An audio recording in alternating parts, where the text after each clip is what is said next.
નમસ્કાર મિત્રો, મેં ગુજરાતી ચેનલ પર હું મેહુલ પ્રજાપતિ આપ સૌનું સ્વાગત કરું છું. Eco club for mission Life આ કાર્યક્રમ અંતર્ગત દરેક સ્કૂલની અંદર આપણે એક પેડ માકે નામ કાર્યક્રમ ચલાવવામાં આવી રહ્યો છે અને વિદ્યાર્થીઓને વૃક્ષો વાવવા માટે પ્રેરિત કરવામાં આવી રહ્યા છે. સાથે સાથે જે પણ વિદ્યાર્થીઓ વૃક્ષો વાવી રહ્યા છે તેમના ફોટોગ્રાફ્સ લઈ અને eco club for mission Life website ઉપર એને અપલોડ કરી રહ્યા છીએ. ત્યારે દરેક સ્કૂલને પોતાની સ્કૂલના રજિસ્ટ્રેશનની સાથે સાથે એક નોટિફિકેશન પેજ અપલોડ કરવાનું થાય છે. હવે ઘણા બધા સ્કૂલના મિત્રોને આ વિગતની જાણકારી નથી કે આ કેવી રીતે કરી શકાય છે, જેથી કરીને એ મિત્રોને આ કામગીરી બાકી બોલે છે. નિયમિત આપણે ફોલોઅપ લઈ રહ્યા છીએ, પરંતુ જાણકારીના અભાવે આ કામગીરી બાકી બોલે છે. તો મિત્રો, આજે આપણે આ વિડીયો આ વિગતની જાણકારી આપવા માટે બનાવી રહ્યા છીએ. તો આપણે સીધા જ કોમ્પ્યુટરની સ્ક્રીન ઉપર જઈશું અને ત્યાં આખી વિગત પ્રેક્ટિકલી કેવી રીતે કરવાની છે તેની વિગત જોઈશું. તો ચાલો મિત્રો, વિડીયોમાં આગળ વધીએ અને એ વિગતને પ્રેક્ટિકલી આપણે કોમ્પ્યુટરની સ્ક્રીન ઉપર જોઈએ. મિત્રો, ચેનલને સબસ્ક્રાઇબ ન કરી હોય તો ચોક્કસથી કરી લેજો, જેથી કરીને આવા જ આપણા ટેકનિકલ સપોર્ટ માટેના વિડીયો બનાવતા રહીએ છીએ. જ્યારે પણ આવો વિડીયો અપલોડ કરવામાં આવે ત્યારે જો ચેનલને સબસ્ક્રાઇબ કરશો તો સીધી જ આપ સુધી એની નોટિફિકેશન પહોંચી જશે અને સમયસર વિડીયો જોઈને તમે આ કામગીરીને પૂર્ણ કરી શકશો. ચાલો મિત્રો, કોમ્પ્યુટરની સ્ક્રીન ઉપર જઈએ અને આ વિગતને જાણીએ, સમજીએ.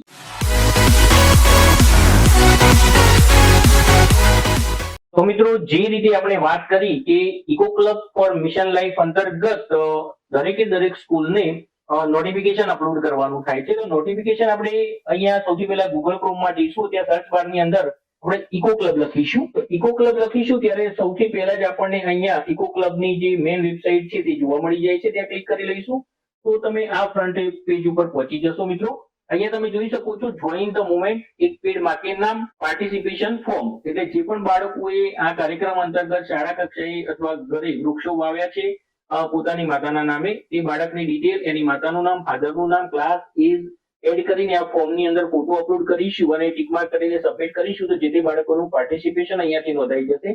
દરેક સ્કૂલોએ લગભગ 100 બાળકો અપલોડ કરેલા છે. પરંતુ હાલ આપણે નોટિફિકેશનની વાત કરવી છે. તો નોટિફિકેશન કેવી રીતે અપલોડ કરી શકાય, લગભગ ઘણી બધી સ્કૂલોને આ વિગતની જાણકારી નથી. તો ચાલો એ જાણી લઈએ. અહીંયા આપણે જોઈ શકો છો click here to go to eco club for mission Life landing page, ત્યાં આપણે ક્લિક કરવાનું છે. લેન્ડિંગ પેજ ઉપર ક્લિક કરીશું તો આપણે અહીંયા પહોંચી જઈશું. ત્યાં તમે લોગિન નું એક અહીંયા ઓપ્શન જોઈ શકો છો. ત્યાં આપણે સ્કૂલ લોગિન ઉપર ક્લિક કરીશું. હવે સ્કૂલ લોગિન ઉપર ક્લિક કરીશું એટલે અહીંયા આ પ્રકારનો એક વિન્ડો ઓપન થશે. ત્યાં આપણે શાળાનો ડાયસ્કોડ એડ કરવાનો થશે અને શાળાનો ડાયસ્કોડ એડ કરીશું એટલે ઓટીપી જશે. ચાલો એ વિગત આપણે કરી લઈએ. તો શાળાનો ડાયસ્કોડ એડ કર્યા પછી આપણે કન્ટિન્યુ ઉપર ક્લિક કરીશું તો અહીંયા ઓટીપી સેન્ડ થઈ રહ્યો છે, તમે જોઈ શકો છો.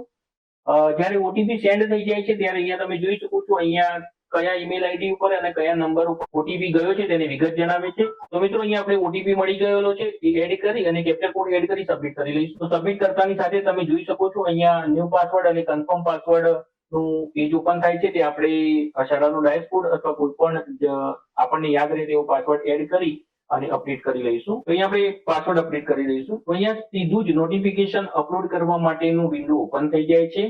તમે જોઈ શકો છો અહીંયા નોટિફિકેશન અપલોડ કરવાની છે. હવે નોટિફિકેશન ડાઉનલોડ ક્યાંથી કરવાની છે, નીચે તમે જોઈ શકો છો અહીંયા ડાઉનલોડ વર્ડ ફાઇલ લખેલું છે. ત્યાં ક્લિક કરીશું એટલે આપણા કોમ્પ્યુટરની અંદર નોટિફિકેશન ડાઉનલોડ થઈ જશે વર્ડ ફાઇલમાં. તો અહીંયાથી નોટિફિકેશન ઓપન કરી લઈએ. તો જે વર્ડ ફાઇલ ઓપન થાય છે મિત્રો, તે આપણે સૌથી પહેલા અહીંયા સ્કૂલનું નામ લખીશું, અહીંયા બ્રેકેટમાં આપેલું છે. ત્યાર પછી પ્રિન્સિપાલનું નામ લખીશું. ત્યાર પછી આ કાર્યક્રમના ચાર્જ જે સંભાળતા હોય એવા એક શિક્ષકનું નામ લખીશું અને અન્ય 2-3 ટીચરો આપણા આ કાર્યક્રમ સાથે જોડાયેલા હોય તેની વિગત અહીંયા ભરી દઈ, એમના નામ લખી અને ત્યાર પછી આ નોટિફિકેશનનો એક પીડીએફ બનાવવાનું છે. અહીંયાથી આપણે સેવ એઝ કરીને પીડીએફ બનાવી દઈશું. તો પીડીએફ આપણે બનાવી દીધી છે મિત્રો. આપ સૌ મિત્રો આની પ્રિન્ટઆઉટ લઈ શકો છો. નીચે અહીંયા સહી સિક્કો અને સિગ્નેચર કર્યા પછી તમે એને અપલોડ કરી શકો છો, અથવા તો અહીંયાથી સીધું જ પણ આપણે અપલોડ કરી શકીએ છીએ. તો ચલો આપણે અપલોડ કરવા જતા રહીએ. તો આપણે પીડીએફ બનાવી દીધી છે. તો હવે અહીંયાથી આપણે પીડીએફ ને ચૂઝ કરી લઈએ. તો અહીંયા ડાઉનલોડમાં આપણે એને સેવ કરી હતી આ સ્કૂલના નામથી, ઓપન કરી લઈશું. અહીંયા તમે જોઈ શકો છો આપણે જે પીડીએફ હમણાં જ બનાવી છે તે આવી ગયેલી છે. અહીંયાથી આપણે એને સબમિટ કરી લઈશું અને સબમિટ કરી લઈશું એટલે ફાઇલ અપલોડ સક્સેસફુલી આવી જશે મિત્રો. તો બસ આટલી જ વિગત હતી.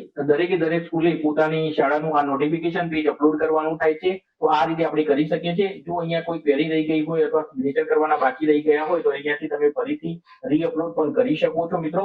તો દરેક સ્કૂલોએ આ કામગીરી ઝડપથી પૂર્ણ કરી દેવાની છે.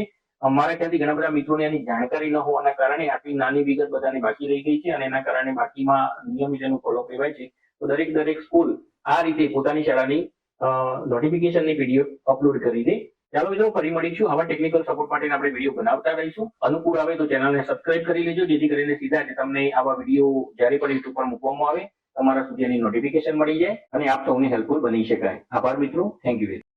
તો મિત્રો, આજનો વિડીયો આપને ગમ્યો હોય તો લાઈક કરશો, શેર કરશો, સાથે સાથે ચેનલને સબસ્ક્રાઈબ કરી લેશો અને ઇન્સ્ટાગ્રામ, ફેસબુક અને ટ્વિટર પર પણ ફોલો કરશો. આભાર. Thank you very much.